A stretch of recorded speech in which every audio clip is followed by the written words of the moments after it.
طه ما أنزلنا عليك القرآن لتشقى إلا تذكرة لمن يخشى تنزيلا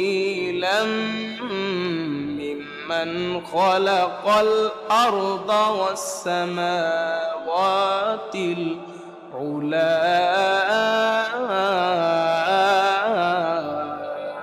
الله أكبر কোরআনের আওয়াজ তার কানে ভেসে আসলো। কানে ভেসে আসার পরে তার দিলের মধ্যে কোরআনের প্রত্যেকটা আয়াত আচর করতে লাগলো। ওমর দরজার মধ্যে ঠক ঠক আওয়াজ দিয়ে শব্দ করাতেই তার বোন ফাতেমা বুঝে ফেলছে বাহিরে মনে হয় কেউ একজন আছে।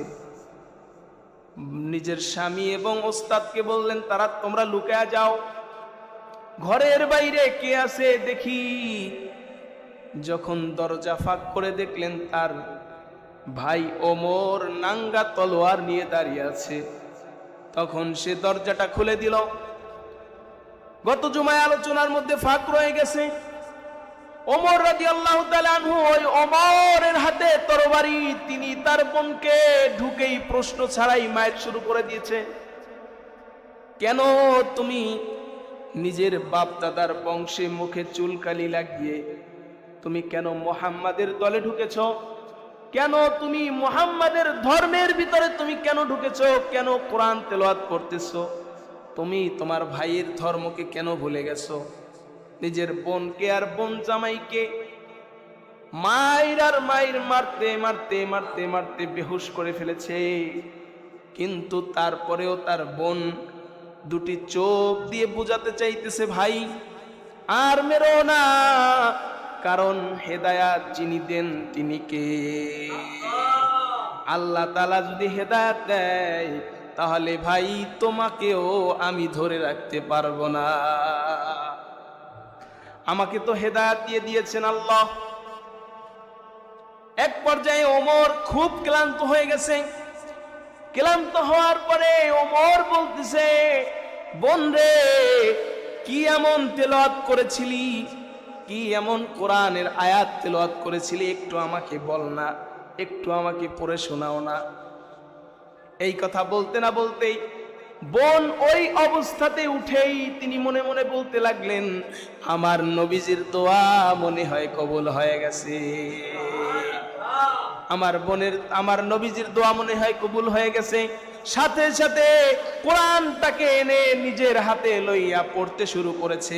পড়তে যখনই শুরু করেছে ওমর বলতেছে, আমার হাতে দাও, আমি পড়বো কোরআন, কারণ সে আরবি ভাষায় পারদর্শী ছিল।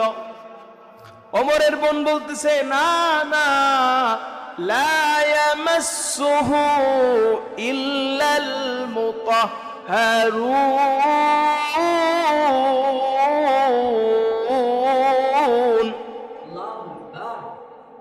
অপবিত্র অবস্থায় কোরআন তেলাওয়াত করা যাবে না। ওমর রে, তুমি তাড়াতাড়ি করে পাক পবিত্র হয়ে আসো। বিনা ওযুতে তুমি তো কাফের, তুমি তো মুশরিক, তুমি কোরআন পড়তে পারবে না, নাপাক অবস্থায় কোরআন পড়া যায় না। ওমর রে, কোরআন ধরতে হলে অবশ্যই আত-তুহুরু শাতরুল ঈমান, পবিত্রতা অর্জন করে তারপরে তোমার কোরআন তেলাওয়াত করতে হবে।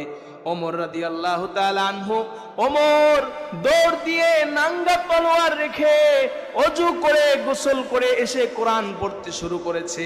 সর্বপ্রথম যে আয়াতটা পড়েছিল শুরুতেই বলছে, ইন্না লিল্লাহ, আল্লাহু আকবার। এই আয়াতটা তার নজরে আসে, তিনি পড়তে শুরু করে মধুর তেলাওয়াত। তিনি এক পর্যায়ে পড়তে পড়তে তার চোখ বেয়ে টপ টপ টপ টপ করে পানি পড়তেছে। ওমর রাদিয়াল্লাহু তাআলা আনহুর চোখ থেকে পানি পড়তেছে, তিনি পড়তে শুরু করলেন, আশহাদু আল্লা ইলাহা ইল্লাল্লাহু ওয়াহদাহু লা শারীকা লাহু ওয়া আশহাদু আন্না মুহাম্মাদান আবদুহু ওয়া রাসূলুহু। নিঃসন্দেহে আমার নবী মুহাম্মদ নিঃসন্দেহে আল্লাহর পয়গম্বর রাসূল। সাক্ষ্য দিয়ে ফেলছে। তার বোন ফাতেমা সাঈদ বলতেছে, ও ভাই ওমর, তুমি আমার সামনে আল্লাহর নবীর সাক্ষ্য দিলে, কিন্তু যিনি হাজির নাজির গায়েব আল্লাহ, তিনি তো শুনে ফেলছে, তাকে তুমি শুনে ফেলছো। আমি শুনেছি, তোমার বোন জামাই সাঈদ শুনেছে, কিন্তু যার কল্লা মাথা আনার জন্য তুমি যাচ্ছিলে, তার সামনে কি তুমি একবার পড়বে না? ওমর তখন তরবারিটা হাতে নিয়ে আবার দপ দপ আওয়াজ করে দৌড় শুরু করলো। দৌড়াতে দৌড়াতে গিয়ে একদম দারুল আরকামে সাফা মারওয়ার পাদুদেশে ওই ঘরের মধ্যে নবীজি বসা অবস্থায় ছিলেন। তার পাহারাদার হিসাবে ছিল আমির হামজা, যিনি কিনা আগের দিন ইসলাম গ্রহণ করে নবীজির পাহারাদারি হিসাবে দায়িত্ব পালন করতেছে। সবাই পড়েন সুবহানাল্লাহ। নবীজির পাহারাদারির দায়িত্ব করতেছেন কে? আমির হামজা। এই আমির হামজা ছিল ৩৯তম একজন মুসলমান। এই আমির হামজা দূর থেকে দেখতেছে, তার পাশে একজন সাহাবী বলতেছে, এই আমির হামজা, ওই যে ওমর আসতেছে। ওমরের হাতে কি? তলোয়ার। ওমরের হাতে কি? হাতে ছুরি, তলোয়ার, নাঙ্গা তলোয়ার। আমির হামজাকে বলতেছে, ওই যে দেখো না তলোয়ার, ওমর আসতেছে। আমির হামজা বলতেছে, এই আমির হামজা বলতেছে যে আমিও তো একজন বাঘ, আর ওমরও বাঘ, আসুক না, খেলা হোক, সমস্যা কি? আল্লাহু আকবার পড়েন, আরো জোরে সবাই পড়েন আল্লাহু আকবার। খেলা হোক, সমস্যা কি? আমিও বাঘ, সেও বাঘ, আমার হাতেও তলোয়ার আছে। এই কথা বলতে না বলতেই ওমর দৌড়াতে দৌড়াতে কাছে আসতেছে। ভিতরে যে ওই যে সাহাবীটা আমির হামজার কানে কানে বলছিল, ওই সাহাবী ভিতরে গেছে, যায় বলতেছে, নবীজি আপনাকে মারার জন্য ওমর মনে হয় তলোয়ার হাতে নিয়ে ছুটে আসতেছে। তখন নবীজি বলতেছে, না না না না, ওমর লাঙ্গা তলোয়ার নিয়ে আমাকে মারার জন্য আসতেছে না, তার তলোয়ারটা আমার পায়ের নিচে রেখে শাহাদাত বরণ করার জন্য আমার কাছে ছুটে আসতেছে। সুবহানাল্লাহ। তাড়াতাড়ি করে তাকে আমার কাছে নিয়ে আসো। আল্লাহর নবীর এই কথা শুনে তাকে সুসংবাদ এবং খোশ আমদেদ দিয়ে দরজা খুলে দিয়ে তাকে আনার জন্য ইস্তেকবাল করলেন। আমির হামজা সহ তাকে ভিতরে নিয়ে আসা হলো। ওমর আল্লাহর নবীর দিকে কায় মনোবাক্যে এক নয়নে তাকিয়ে রইল। আল্লাহু আকবার। এক নয়নে তাকিয়ে রইল, চোখ বেয়ে বেয়ে পানি পড়তেছে। মনে হচ্ছে যেন তাজা গোলাপ থেকে, পাপড়ি থেকে, ফুটন্ত পাপড়ি থেকে যেন পানি ঝরে ঝরে পড়তেছে। ওমরের চেহারার চোখ বেয়ে বেয়ে পানি পড়তেছে। আর ছুরিটাকে আল্লাহর নবী ঠিক পা বরাবর কাছে নিয়া বলতেছে, ও আল্লাহর রাসূল, ইয়া রাসূলুল্লাহ, ইয়া হাবিবাল্লাহ, আমি কিছু সময় পূর্বেও ছিলাম কাফের মুশরিক, কাফেরদের দলভুক্ত, কিন্তু আমি একটু আগেও আমি আপনার মাথা আনার জন্য এই তলোয়ার নিয়ে আসতেছিলাম। এই তলোয়ারটা এখন আমি আপনার পায়ের কাছে রেখে আপনার হাতটা বাড়া দেন। আপনার হাতে হাত রেখে আমি বলতেছি, লা ইলাহা ইল্লাল্লাহু মুহাম্মাদুর রাসূলুল্লাহ। সুবহানাল্লাহ। ওমরকে হাতে হাত রাইখা মুসলমান বানায় দিল। আপনারাই বলুন, আধা ঘন্টা আগে যেই মানুষটা কাফেরদের লিডার ছিল, ওই মানুষটাকে হেদায়াত করে নবীজির দলভুক্ত করলেন। আওয়াজ করে বলেন তিনি কে? আরো জোরে পড়েন কে? আরো জোরে ইমানের আওয়াজে বলেন কে? আরো জোরে বলেন কে? আল্লাহ তাআলা রব্বুল আলামিন ওমরকে যখন ইসলামের দলে আনলেন, ওমরকে দিয়া 40 জনকে পুরা করলেন। ওমর রাদিয়াল্লাহু তাআলা বলতেছে, ইয়া রাসূলুল্লাহ, ইয়া হাবিবাল্লাহ, এখন ইসলাম তো গ্রহণ করলাম, এখন কি করব? ইসলাম তো গ্রহণ করছে, এখন কি করব? আল্লাহর নবী বলতেছে, যাও ওযু করে আসো। সুবহানাল্লাহ বলেন। কি করে আসো? ওযু করে আসো। কথা বলতে হবে। কি করে আসো? ওযু করে আসো। ওমর দৌড় দিয়ে যে ওযু করে আসছে। আয়েশা বলতেছে, আল্লাহ রাসূল, এখন কি করব? ওযু তো করলাম, এখন কি করব? বলতেছে, এখন নামাজ পড়ব। ওমর তখনও জানে না আসলে নামাজ কি, তখনও কি জানে না যে নামাজ কি। ওমর রাদিয়াল্লাহু তাআলা আনহু বলতেছে যে নামাজ কি, নামাজ কিভাবে পড়ে?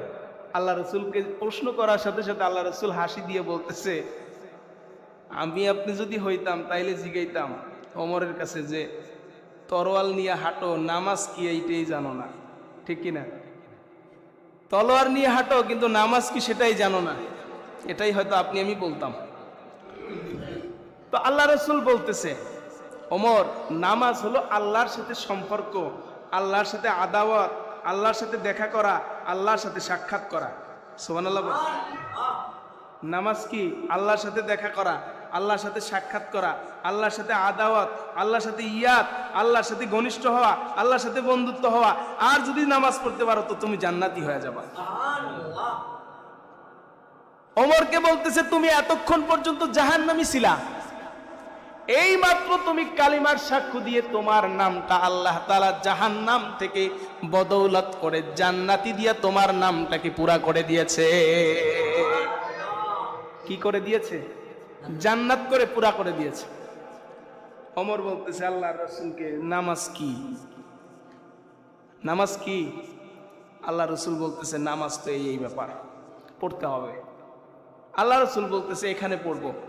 ওমর বলতেছে, কি? আল্লাহর সাথে যিনি আপনাকে বানাইছে, যিনি দুনিয়া বানাইছে, যিনি দুনিয়াকে সাজাইছে, যিনি গাছ লাগাইছেন, যিনি মাছ বানাইছেন, যিনি আকাশ বানাইছেন, যিনি সূর্য বানাইছেন, যিনি চন্দ্র বানাইছেন, যিনি গ্যালাক্সি বানাইছেন, যিনি বিশ্ব জগৎকে বানাইছেন, সেই নামাজ পড়তে গিয়ে আপনি এইখানে পড়বেন, এটা হয় না। সুবহানাল্লাহ পড়েন। আপনি লুকিয়ে পড়বেন কেন?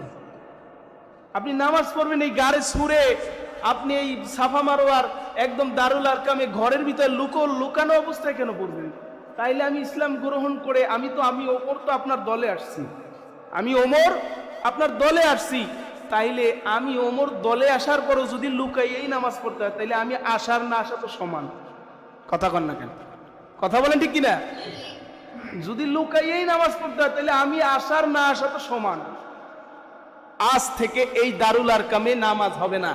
আমি ওমরের ওই কাবা শরীফের ওই বাইতুল্লাহর ঘরের দরজা খুলে আজকে আমরা আপনার ইমামতিতে নামাজ পড়ব। সুবহানাল্লাহ বলেন, আরো জোরে বলেন সুবহানাল্লাহ। ওমর রাদিয়াল্লাহু তাআলা আনহু নবীজিকে একদম যখনই এই কথা বলল, সাহাবীরা তাকবীর দিতে শুরু করলো। নারায়ে তাকবীর, নারায়ে তাকবীর, নারায়ে তাকবীর। তাকবীরের আওয়াজ হয় না। আপনারা কি ভয় পান? এটা কি কোনো রাজনৈতিক স্লোগান? তাই ভয় পান কেন? ওমর রাদিয়াল্লাহু তাআলা যখন ইসলাম গ্রহণ করে, এইখান থেকেই নারায়ে তাকবীর শুরু হয়। তার আগে নারায়ে তাকবীর ছিল না। এই ওমর রাদিয়াল্লাহু তাআলা ইসলাম গ্রহণের পরেই দারুল আরকামের ঘরে বসেই, এই ঘরের মধ্যে বসেই যখন আল্লাহ রসুলের হাতে হাত রেখে ওমর রাদিয়াল্লাহু তাআলা যখন মুসলমানিত্ব অর্জন করলেন, মুসলমান হলেন, তখন এই নারায়ে তাকবীর স্লোগান শুরু হয়। নারায়ে তাকবীর কোনো কোনো রাজনৈতিক স্লোগান না, আওয়ামী লীগ বিএনপির স্লোগান না, নাঙ্গলের স্লোগান না, জাতীয় পার্টির স্লোগান না। কথা বলেন ঠিক কিনা? নারায়ে তাকবীর, নারায়ে তাকবীর, নারায়ে তাকবীর। এই তাকবীর দিতে দিতে যখন ওমর রাদিয়াল্লাহু আনহু একদম কাবা ঘরের যখন সামনে যায় দাঁড়াইছে, আবু জাহেল একদম দরজায় দাঁড়া, একটু লুকায় অবস্থায় আছে। আবু জাহেল যে পাঠাইছিল, মনে আছেনি? আবু জাহেল তো পাঠাইছে ওমরকে। আবু জাহেল ভাবছে কি যে ওমর মনে হয় মাথা নিয়ে আইতেছে, এই জন্য তাকবীর দিচ্ছে। আল্লাহু আকবার বলেন। আবু জাহেল ভাবতেছে কি যে ওমর মনে হয় মুহাম্মাদের মাথা নিয়ে আইতেছে, এই জন্য এত শোডাউন। একটু অবস্থাটা দেখি, কাহিনীটা কি আসলে দেখি। এইখানে মনে হয় সবাই তো এখানে থাকে, দারুল নাদওয়ায় কাবা শরীফের পাশেই তো মানুষজনের সমাগম, এইখানেই মনে হয় আইনে মাথাটা দেখাইবে। নাউজুবিল্লাহ বলে। শয়তানি ভাবে, শয়তান তো শয়তানি ভাবে। তো আবু জাহেল এই কথা ভাবতেছে। ওমর ফারুক রাদিয়াল্লাহু তাআলা আনহু একটু সামনে সামনে আসছেন, আইসা দরজাটা খুলতেছে। আবু জাহেল ডাক দিয়ে বলে, এ ওমর, মুহাম্মাদের মাথা আনছো? ওমর কয়, মাথা আনার জন্য গেছালাম কিন্তু আনি নাই, আমি আমার মাথাটা তার চরণে রেখে আসছি। সুবহানাল্লাহ বলে। আমি আমার মাথা তার চরণে রেখে আসছি, আমি তার মাথা আনি নাই। আজকে আমি ওমরের নেতৃত্বে এই কাবা ঘরের দরজা খুলছে, আর আজ থেকে গোপনে কালিমার দাওয়াত হবে না, প্রকাশ্যে কালিমার দাওয়াত হবে। আর প্রকাশ্যে আল্লাহ রসুলের ইমামতিতে আজকে এইখানে নামাজ হবে। তোর মতো আবু জাহেল যদি আমার রাস্তায় দাঁড়ায়, তো আমি ওমরের হাত কাঁপবে না তোর মাথা নেওয়ার জন্য। আল্লাহু আকবার। মাথা নেওয়ার জন্য কি কাঁপবে না? হাত কাঁপবে না। ওমর রাদিয়াল্লাহু তাআলা আনহু দরজাটাকে খুলে দিলেন। দরজা খোলার পরে আল্লাহ রসুলের ইমামতিতে নামাজ শুরু হলো। সুবহানাল্লাহ পড়েন। কেমন সাহস! এই ওমর আদা জাহানের বাদশা, 22,500 মাইল বর্গ মাইলের রাজত্ব করেছেন। একদিন এই ওমর এতটা আল্লাহর কাছাকাছি চলে গিয়েছিল, যদি মক্কার জমিনে নদী দিয়ে পানি আসে না, পানি যদি বন্ধ হয়ে যেত, তো ওমর চিঠি লিখত। চিঠি লিখে নদীর কাছে পাঠায় দিলে নদীর পানিতে ফালানোর সাথে সাথে পানির স্রোত প্রবাহমান হতে থাকত। যদি ভূমিকম্প হতো, তো ভূমিকম্প হলে লাঠি দ্বারা আঘাত করতে দেরি, ওমর রাদিয়াল্লাহু তাআলা আনহুর লাঠির আঘাতে ভূমিকম্প থেমে যেতে দেরি করে নাই। এত আস্তে। সুবহানাল্লাহ। আর একটু আস্তে। ওমর রাদিয়াল্লাহু তাআলা আনহু শুনতে পাইছে আগুন আসতেছে, আগুনের বৃষ্টি হচ্ছে, আগুন আসতেছে। সাহাবীরা বলতেছে, ওমর সর্বনাশ, আগুন আসতেছে। ওমরের হাতে কাঁধে ছিল একটা রুমাল, রুমালটাকে সাহাবীর হাতে দিয়া বলতেছে, এটা নিয়ে তুমি যাও। ওমরের তো ফায়ার সার্ভিস ছিল, আমাদের বাংলাদেশি ফায়ার সার্ভিসের মতো না। ফায়ার সার্ভিসের অবস্থা দেখছেন বাংলাদেশের, পুরে ছাই হওয়ার পরে আসে, ঠিক কিনা? কথা কন না, ঠিক কিনা? ওমর রাদিয়াল্লাহু তাআলা আনহু রুমালটা কাঁধে দিয়ে বলতে, সাহাবী যাও আগুন নিবে আসো। সাহাবী যা বলতেছে, এই রুমাল ওমর পাঠাইছে আগুনের দিকে, এরকম দিয়া বলতেছে, ওমর রুমাল পাঠাইছে, তাড়াতাড়ি আগুন নিবে যা। সাথে সাথে আগুন নিবে গেছে। কেমন পাওয়ার আছে না নাই? পাওয়ার আর পাওয়ার। এই ওমর একদিন মরুভূমিতে লাঠিটা দিয়ে এরকম অনেক সময় বসে না মুরব্বীরা, তো এইরকম দাঁড়ায় আছে। এক সাহাবী এসে বলতেছে, ওমর এখানে ভাই বসে বসে কি ভাবেন, এত কি ভাবনা চিন্তা আপনার? বলতেছে, আমার একটা জিনিস মাথায় আসে না। আমি যখন ছোট ছিলাম তখন আমি রাখাল ছিলাম আর ছাগল চড়াইতাম। আমার বাবা একদিন এই ছাগল চড়ানোর অবস্থায় সব ছাগলগুলো ছুটে গেছে। ছুটে যাওয়ার পরে আমার হাতে একটা লাঠি দিছে। ওই লাঠি আমি দিয়ে যখন ছাগল ডাইনে টানতাম, ও বামে যাইতো। ছাগলের অভ্যাস কিন্তু আছে এটা, নাকি? ওরা যদি আপনি টানেন দেখবেন ও একটা খামি দেয়, এটারে বলে ছাগলের খামি, নাকি? তো এই ছাগলের একটা অভ্যাস, ওরে টানে ডাইনে, ও যায় বামে। তো এই ছাগল যখন ছুটে গেছে, আমার বাবা এসে বলছিল, ওমরকে বলছিল, ওমর তোমার অবস্থায় এই, তুমি ছাগল ঠিকঠাক মতো রাখতে পারো না, তুমি ভবিষ্যতে কি করবা এটা আমার জানা আছে। বাপে বলছে। অনেক সন্তানরে বলে না, যদি হয় নয়তো হয়, নাইলে 90 তো হয় না। কথা কোন ঠিক কিনা? বলেন না আপনারা, বলেন না যে কি করবা তুমি ভবিষ্যতে, এটা বোঝা গেছে। কাজকর্মে অনেক সময় বোঝা যায় না। তো ওমরের বাবাও এটা বলেছিল, ওমর সেইটাই ভাবছিল যে আমি ছোটবেলায় আমার বাবা ছাগলের রাখাল ছিল আর আমি ছাগল চড়াইতে দিয়ে আমি ছাগল ঠিকঠাক মতো রাখতে পারিনি, আমার বাবা এই কথা বলেছিল। আজকে আমি আদা জাহানের বাদশা, আমি যদি চিঠি পাঠাই তো নদীর পানি প্রবাহমান হয়, আর আমি যদি রুমাল পাঠাই তো আগুন নিভে যায়, আমি যদি মাটির উপরে আঘাত করি ভূমিকম্প থেমে যায়। আল্লাহু আকবার। আজকে আল্লাহ তাআলা আমাকে সেই পর্যায়ে পৌঁছে দিয়েছে। সুবহানাল্লাহ। আমি যখন ছোট ছিলাম তখন আমি রাখাল ছিলাম আর ছাগল চড়াইতাম। আমার বাবা একদিন এই ছাগল চড়ানোর অবস্থায় সব ছাগলগুলো ছুটে গেছে। ছুটে যাওয়ার পরে আমার হাতে একটা লাঠি দিছে। ওই লাঠি আমি দিয়ে যখন ছাগল ডাইনে টানতাম ও বামে যাইতো। ছাগলের অভ্যাস কিন্তু আছে এটা, নাকি? ওরা যদি আপনি টানেন দেখবেন ও একটা খামি দেয়, এটারে বলে ছাগলিয়া খামি, নাকি? তো এই ছাগলের একটা অভ্যাস, ওরে টানে ডাইনে ও যায় বামে। তো এই ছাগল যখন ছুটে গেছে আমার বাবা এসে বলছিল, ওমরকে বলছিল, ওমর তোমার অবস্থায় এই তুমি ছাগল ঠিকঠাক মতো রাখতে পারো না, তুমি ভবিষ্যতে কি করবা এটা আমার জানা আছে। বাপে বলছে, অনেক সন্তানরে বলে না, যদি হয় নয়তো হয়, নাইলে 90 তো হয় না। কথা কোন ঠিক কিনা বলেন না? আপনারা বলেন না যে কি করবা তুমি ভবিষ্যতে, এটা বোঝা গেছে, কাজকর্মে অনেক সময় বোঝা যায় না। তো ওমরের বাবাও এটা বলেছিল, ওমর সেইটাই ভাবছিল যে আমি ছোটবেলায় আমার বাবা ছাগলের রাখাল ছিল আর আমি ছাগল চড়াইতে দিয়ে আমি ছাগল ঠিকঠাক মতো রাখতে পারিনি, আমার বাবা এই কথা বলেছিল। আজকে আমি আদা জাহানের বাদশা, আমি যদি চিঠি পাঠাই তো নদীর পানি প্রবাহমান হয়, আর আমি যদি রুমাল পাঠাই তো আগুন নিভে যায়, আমি যদি মাটির উপরে আঘাত করি ভূমিকম্প থেমে যায়। আল্লাহু আকবার। আজকে আল্লাহ তাআলা আমাকে সেই পর্যায়ে পৌঁছে দিয়েছে। সুবহান।